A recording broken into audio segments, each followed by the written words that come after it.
नमस्कार.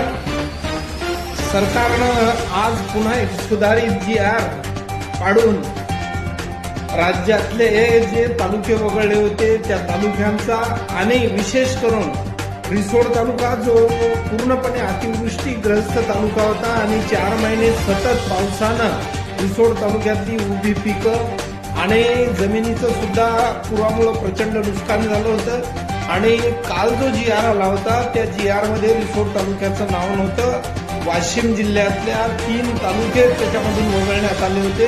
सरकारनं काल काढलेल्या GR मध्ये जिल्ह्यातले आणि विशेष करून रिसोड तालुक्याचं नाव नसल्यामुळं आपण उद्याच्या गुरुवारला म्हणजे 16 तारखेला रस्ता रोको आंदोलन करण्यासाठी आज मीटिंग ठेवली होती. परंतु आजच GR काढून सरकारनं सगळ्या तालुक्यांचा समावेश